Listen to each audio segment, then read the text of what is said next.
Good morning, folks. How are you doing? Welcome back to Football Digest. My name is Nyash. I hope you're having a good Monday. I am not entirely having a good one. The only reason I'm not beat up about our performance yesterday is Julian, my birthday.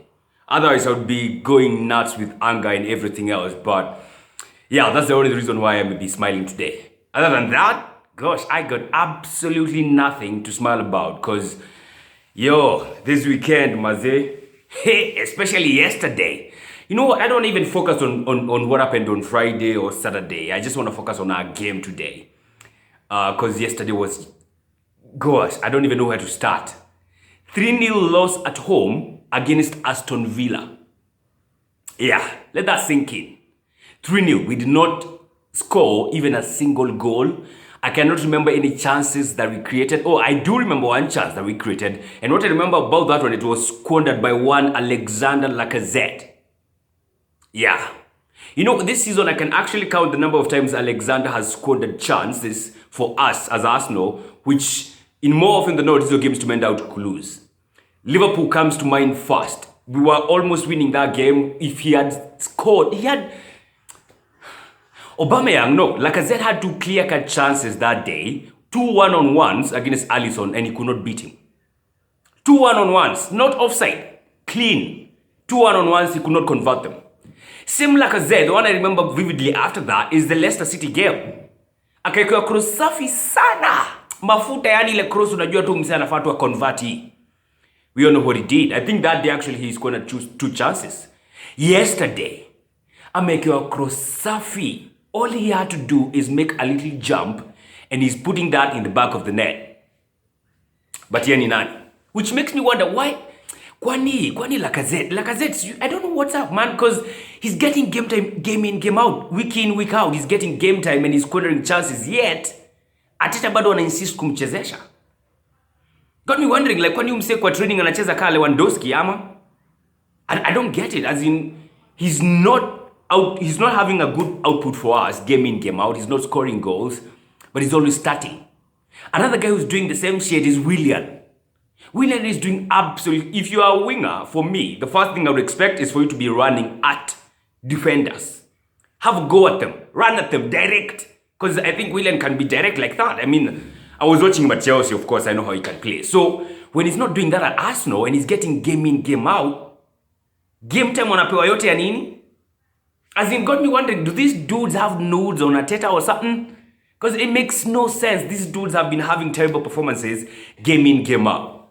And yesterday's performance was a shocker for me compared to how we played against Manchester United. Today's performance. Yesterday's game was the last thing nilikuwa expect to cheza. Even if tulikuwa tunachezea Aston Villa when they used to come to the Emirates. Apart from, this season. Tunapiga 3-0, 4-1, clean-cut goals, clean-cut wins, 3 points clear, na tunasonga. Aston Villa now are coming to a backyard on the... Aston Villa came to Emirates yesterday, having conceded, 7 goals in the last 2 games? 7 goals conceded in the last 2 games. And they're coming at our home and beating us 3-0. This man, them got slapped by Leeds United at Villa Park. Was it 4-0 or 3-0? 3-0 by Leeds United at Villa Park.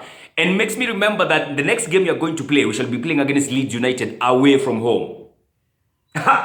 May God be with us. Because if these Villa guys got slapped at home by Leeds United, and we are going to play Leeds United at home, and you know how Leeds United play, oh my God. I don't want to spoil this one, but yeah, I got a bad feeling, to be honest. And now we go to the international break on the back of having a terrible performance. It's honestly, for me, the worst performance I've ever seen an Arsenal side play under Arteta. To be honest, that's the worst performance I've ever seen.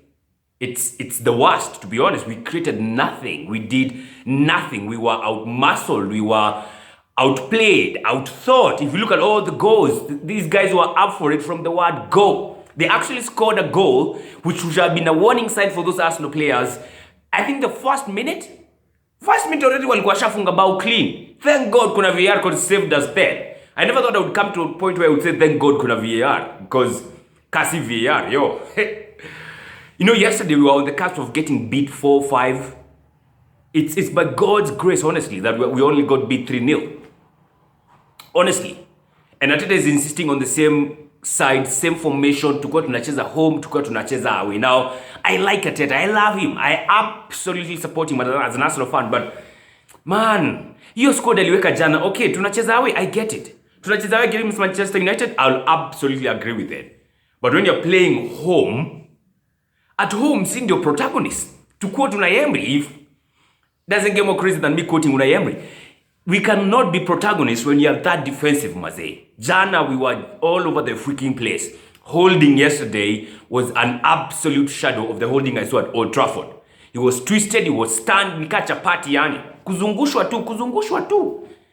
And the third goal, actually, the one who tulipigwa counter, defense yetu jana ilikuwa sijiaje. Holding jana, you could see Oli Watkins peeling off. Holding. And you're holding anaona Watkins anamuacha tu, but yeye hamfuati. Okay, like, yo, isn't that like basic defending skills? Like, how do you let a striker peel off of you like that? And Oli Watkins, of course, ndiye alifunga bao ya tatu na hiyo story ikakuwa imeisha. Man, Kieran Tierney yesterday was shambolic. I have never seen Kieran Tierney by the play as badly as he did yesterday. That was the worst performance of Kieran Tierney. Lacazette, did I mention him? Elneny yesterday he did not get going. You know what? I actually thought Aston Villa were having this game plan where press Arsenal's defense very high so that they cannot pass the ball to their midfielders, being Elneny and Partey. Because once the ball gets to the two of them, then it's a different story altogether. So press Akina Holding high, Akina Gabriel high, Akina what do you call it? Akina Bellerin high. They will not pass the ball to the likes of Elneny. And once they do that, Arsenal is dead.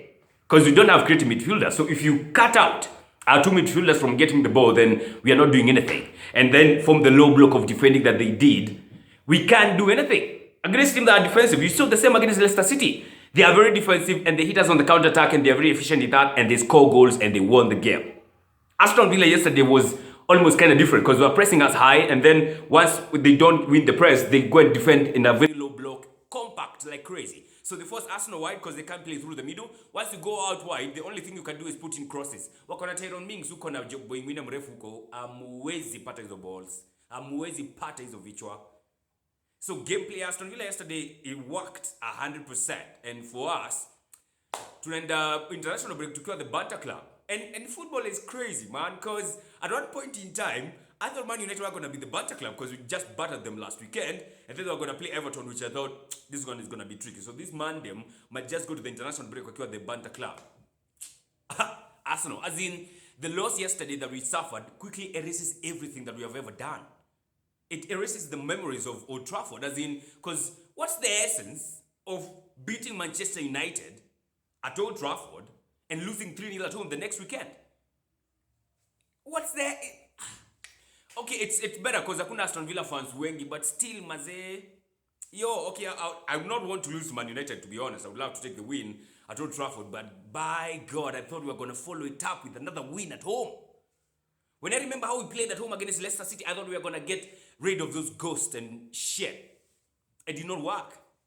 It's just terrible. And then that is happening in the midst of teams like Chelsea beating guys 4-1, I think for the second game week. Guys like Man United going to Goodison Park and getting 3 points. It's insane. It's up. Leicester City, they beat Wolves 1-0. They are now top of the league. It's crazy. And took a bottom half of the league. Uko na kina Man United na hiyo shenzi yao.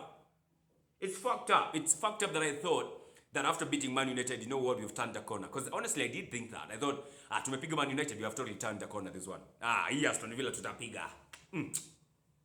Now, we are 3-0 down. Ghosts za Martinez zimerudi Emirates na zimetoka huko na clean sheet. Clean sheet. Aston Villa have gotten to Arsenal, beaten Arsenal 3-0, and they have not conceded a goal. Ata Martinez jana sikuona akifanya kazi. He was not worked at all. Absolutely embarrassing. I am honestly embarrassed by our performance yesterday. I am embarrassed. And now Arteta has to do something. He has to revise some of these things, Maze. We cannot go on like this. 8 games week into the season, we have 4 losses and 4 wins. As in, tukiendelea hivi by game week 38, tutakuwa na 19 losses and 19 wins. As in, what the hell? 4 losses so far. You know, when we were playing against Manchester United, I was thinking like, we can't afford to lose this one because tutakuwa na 4 losses this season already. Kumbe nilikuwa postpone shida. It's absolutely embarrassing. I'm so embarrassed by the man. Yo, 3-0 by Aston Villa at home. You know what? I think Arteta has to make a change. Because I honestly thought Arteta was going to make a change in the game against Manchester United. I thought he was going to eventually play Aubameyang as a striker. I thought he was going to. But now he has to.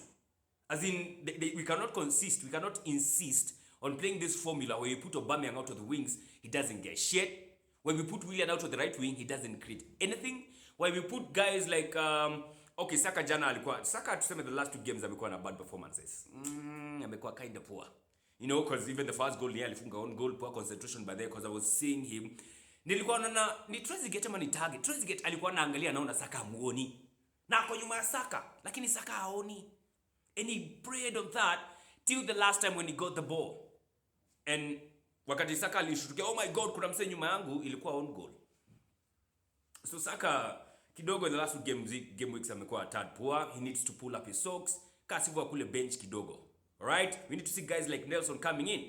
Nelson time amecheza vizuri. We now need to get guys who are actually up for it. We cannot insist on guys who are not up for it. You cannot insist on Lacazette when you know what Lacazette has been doing all season long. We cannot insist on Lacazette, maze. We have to play Aubameyang as our number 9. It has to happen. Arteta has to change that shit.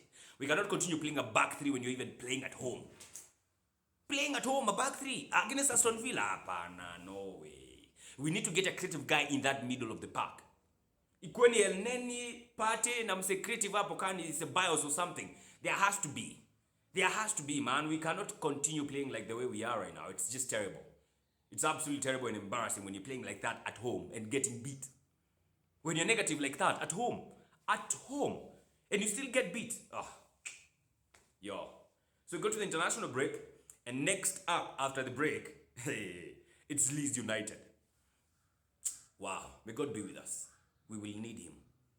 We will absolutely need him. Yeah?